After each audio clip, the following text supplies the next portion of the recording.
Pemirsa Suara Harapan, kolaborasi SD Inpres Bokong 1 dengan Yayasan Astra dalam optimalisasi komitmen menghasilkan prestasi akademik. SD Inpres Bokong 1 telah menjalin kolaborasi dengan Yayasan Astra yang berfokus pada peningkatan kualitas pendidikan dan prestasi akademik siswa. Kepala Sekolah SD Inpres Bokong 1, Yanti Ali, Rabu 5 Februari 2025 kepada Suara Harapan, menceritakan berbagai prestasi yang telah diraih sekolahnya, antara lain akreditasi A, rapor hijau, predikat sekolah unggul dari Yayasan Astra, sekolah independen, dan reward sebesar 25 juta rupiah dari Astra. Tak lupa juga ada sekolah adiwiyata tingkat Kabupaten Kupang. Adapun inovasi yang ditetapkan dalam kolaborasi dengan Astra yang telah mendorong berbagai inovasi di sekolah, baik bagi guru maupun siswa, yaitu pelatihan dan pendampingan guru, pengembangan kombel, implementasi kurikulum merdeka. Kepala Sekolah SD Inpres Bokong 1 menyampaikan satu kata yang menggambarkan kolaborasi dengan Astra, yaitu terbaik. Yanti menambahkan bahwa Astra selalu memberikan inovasi baru dan selangkah lebih maju, sehingga sekolah tidak pernah tertinggal dalam meningkatkan kompetisi pembelajaran. Kolaborasi antara SD Inpres Bokong 1 dengan Yayasan Astra telah memberikan dampak positif yang signifikan terhadap kualitas pendidikan dan prestasi akademik siswa.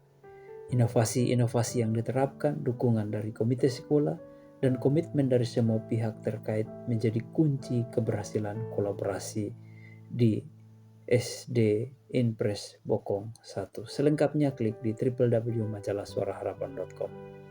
Pemirsa Suara Harapan, di pagi hari ini saya berada di SD Inpres Bokong 1. Iya. Di sebelah saya ada Ibu Kepala Sekolah. Selamat pagi, Ibu Kepsek. Selamat pagi. Bagaimana baik, kabar? Peter. Puji Tuhan, baik. Kabar baik. Ya. Ibu akan membawa saya untuk melihat langsung atau melihat secara dekat bagaimana perkembangan dari anak-anak yang bersekolah atau belajar di kelas. Kita akan mengecek apa benar di SD Inpres Bokong 1 anak-anak sudah lancar membaca atau belum. Ya, seperti itu ya, Ibu.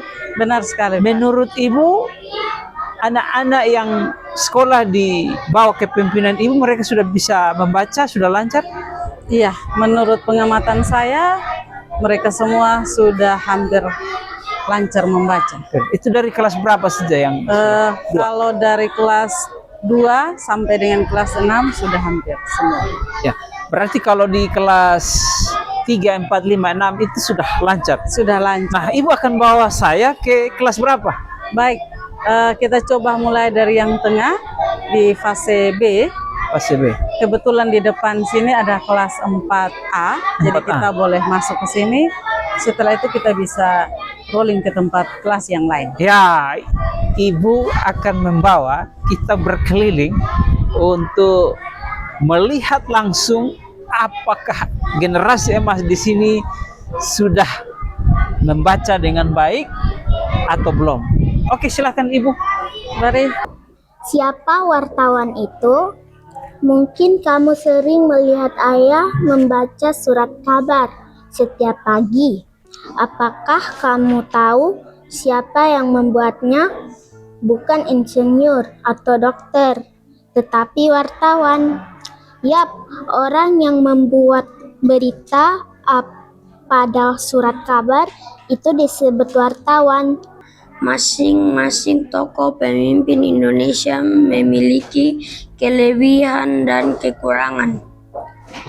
Kita banyak belajar dari setiap kejadian, baik keputusan yang tepat maupun keputusan yang salah. Kita belajar pula mengenai kelebihan. Wawancara adalah tanya jawab dengan seorang pejabat tokoh masyarakat di SB yang diperlukan untuk dimintai keterangan atau pendapatnya mengenai suatu hal. Orang yang diminta pendapat, keterangan dalam wawancara disebut narasumber. Untuk melakukan wawancara, pewawancara harus memperhatikan hal-hal berikut. Yang pertama, mengajukan permohonan kepada yang bersangkutan agar bersedia diwawancarai. Yang kedua, menyusun daftar pertanyaan yang baik. Yang ketiga, melakukan wawancara dengan sopan. Yang keempat, Undang-Undang Dasar Negara Republik Indonesia tahun 1945. Pembukaan bahwa sesungguhnya kemerdekaan itu ialah hak segala bangsa dan oleh sebab itu maka penjajahan di atas dunia harus dihapuskan karena tidak sesuai dengan pri kemanusiaan dan pri keadilan, dan perjuangan pergerakan kemerdekaan negara Indonesia telah sampailah kepada saat yang berbahagia dengan selamat sentosa mengantarkan rakyat Indonesia ke depan pintu gerbang kemerdekaan negara Indonesia yang merdeka, bersatu, berdaulat, adil dan makmur atas berkat rahmat Allah yang Maha Kuasa dan dengan didorongkan oleh keinginan luhur supaya berkehidupan kebangsaan yang bebas, maka rakyat Indonesia menyatakan dengan ini kemerdekaannya. Kemudian daripada itu untuk membentuk suatu pemerintah negara Indonesia yang melindungi segenap bangsa Indonesia dan seluruh tumpah darah Indonesia, dan untuk memajukan kesejahteraan umum, mencerdaskan kehidupan bangsa, dan ikut melaksanakan ketertiban dunia yang berdasarkan kemerdekaan, perdamaian abadi, dan keadilan sosial.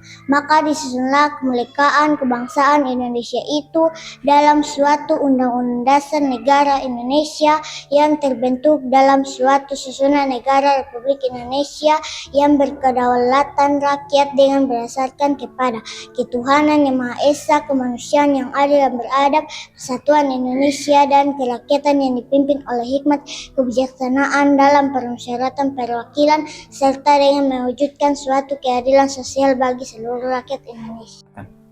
Baik, terima kasih. Perkenalkan, nama saya Yanti Ali SPD, Kepala UPTD SD Impres Bokong 1. Saya sedikit menceritakan tentang hasil raihan yang telah terjadi setahun yang telah saya pimpin.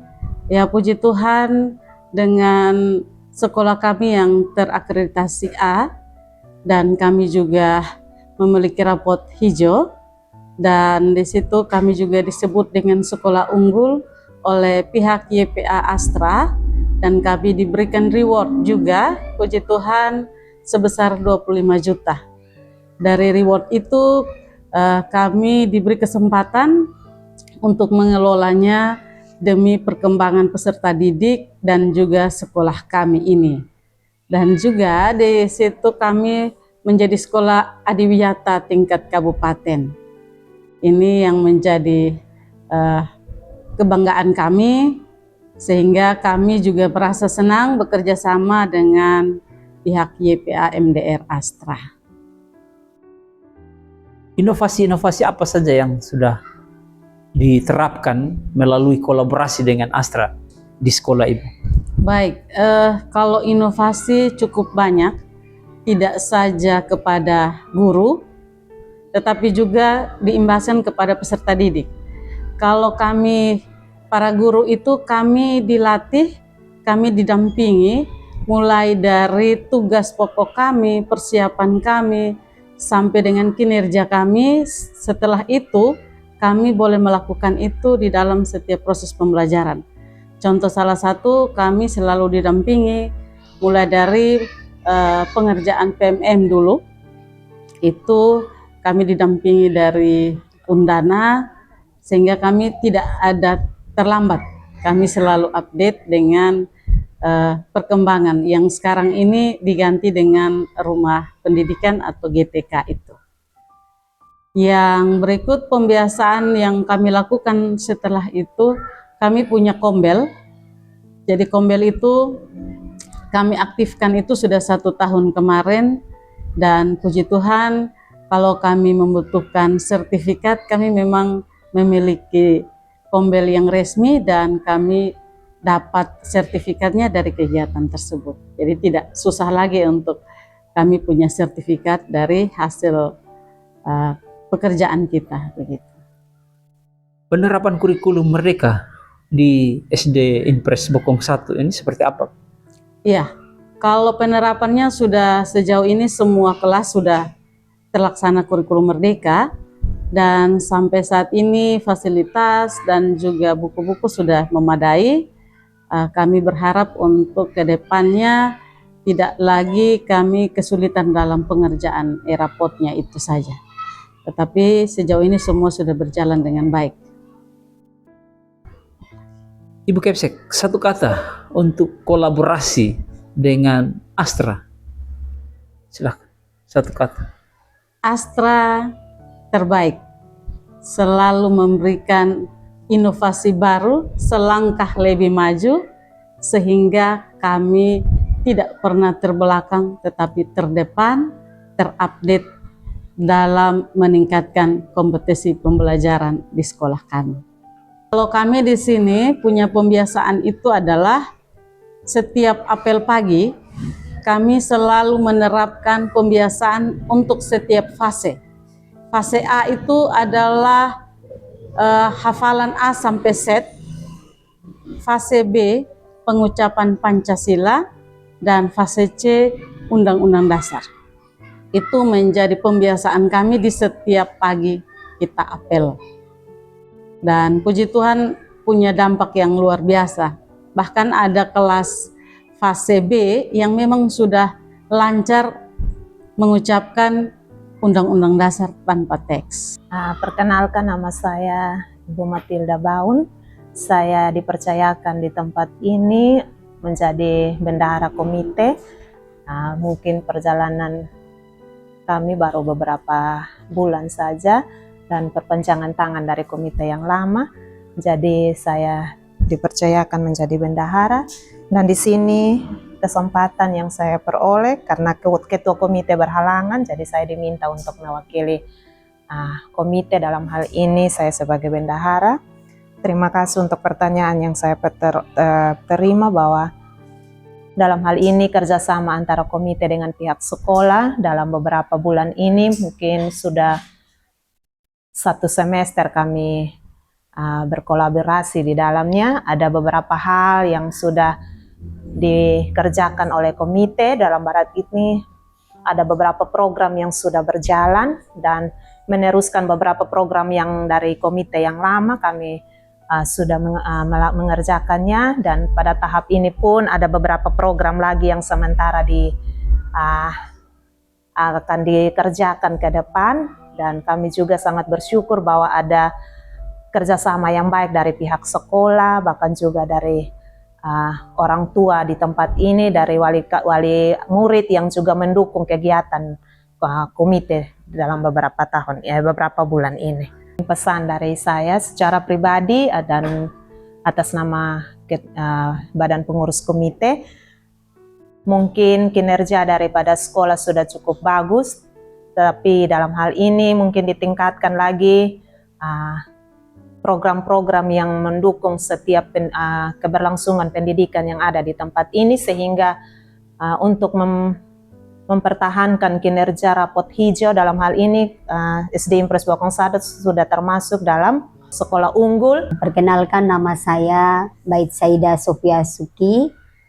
Saya mengajar di SD Impres Bokong 1, tepatnya di kelas 4. Saya berbicara mewakili teman-teman guru di SD Impres Bokong 1 dari kelas 1 sampai dengan kelas 6. Sesuai dengan apa yang dipertanyakan tadi, sejujurnya kami juga adalah sekolah yang akreditasi A, tapi kami juga untuk pertama kali, dan semuanya itu butuh kerja keras, butuh perjuangan dari semua pihak, baik kami sekolah, komite, dan juga anak-anak, terutama bapak orang tua murid. Kebiasaan kami di SD Impres Bokong 1, segala sesuatu yang akan kami terapkan di sekolah kami, tentunya kami mengawali dengan perencanaan. Setelah kami merencanakan, kami mulai dengan menjadwalkan dan mengeksekusi. Dan semuanya itu kami lakukan secara bersama-sama, bergotong royong, sehingga kami bisa mencapai apa yang kami dambakan atau inginkan. Salah satu contoh pembiasaan literasi di SD Impres Bokong 1, di mana pembiasaan literasi ini kami lakukan baik di dalam kelas maupun di luar kelas. Di dalam kelas itu kami lakukan setiap 15 menit sebelum mulai pembelajaran. Sedangkan kalau di luar kelas itu kami lakukan di perpustakaan. Itu sesuai dengan jadwal yang sudah ada di ruangan perpustakaan. Jadi kami dari kelas 1 sampai kelas 6 kami sudah mempunyai jadwal kunjungan. Jadi kalau jadwal kunjungan itu tepat misalnya di kelas 1, berarti itu kesempatan untuk siswa kelas 1 berkunjung di sana. Nah, dalam proses pembelajaran kami tentunya literasi dan juga numerasi yang sementara digenjar ini kami benar-benar menerapkan itu di kelas kami untuk semua mata pelajaran. Jadi bukan hanya pada bahasa Indonesia dan bukan hanya pada guru kelas, tetapi semua mata pelajaran. Baik itu guru agama, guru PJOK. Kami menerapkan itu literasi dan numerasi. Dan di dalam proses pembelajaran itu ketika kami menyuguhkan satu pembelajaran tentu dimulai dengan wacana. Dan wacana itu kami mulai untuk memberikan kesempatan kepada siswa untuk mereka membaca wacana tersebut.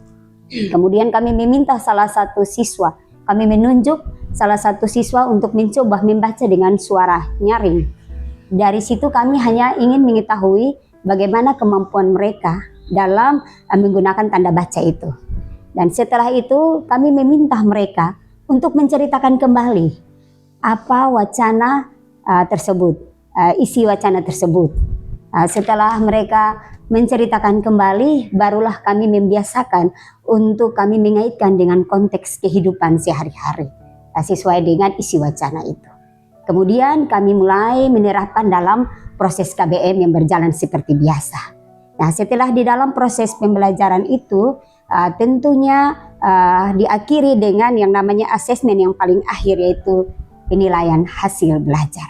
Nah, dari penilaian hasil belajar ini baru kami dapat melihat kemampuan anak-anak kami di dalam mereka memahami apa yang sudah mereka pelajari dan apa yang sudah kami berikan kepada mereka. Jujur bahwa dalam kami menerapkan semuanya itu tentunya kami juga menggunakan berbagai metode dan itu kami dapati di awal semester yang dimana kami melakukan tes diagnostik terhadap siswa-siswi kita. Ketika kami dapati, kami mulai memilih mereka dalam proses pembelajaran sesuai dengan kebutuhan anak-anak. Sehingga tujuan pembelajaran yang mau kita terapkan itu semua dapat tercapai. Itu tujuan kami. Dan tentunya ini kami tidak bisa melakukan begitu saja. Kami juga aktif dalam kombel kami, sehingga dari situ kami dapat menuangkan ada guru yang punya kendala atau ada guru yang mempunyai kelebihan, kami bahas di situ. Dan dari situ kami tentu punya banyak masukan, terlebih Ibu Kepala Sekolah yang selalu bersama dengan kami memberikan masukan-masukan baik, dan juga Bapak Ibu Guru yang luar biasa. Dan ini tentunya sesuatu hal yang kami akan terus semangat untuk kami mau bekerja lebih baik lagi untuk mencapai anak-anak kita, untuk mencapai keberhasilan bukan hanya bagi anak-anak tapi bagi sekolah SD Impres Bokong 1. Mungkin dari saya cuma sekian. Terima kasih.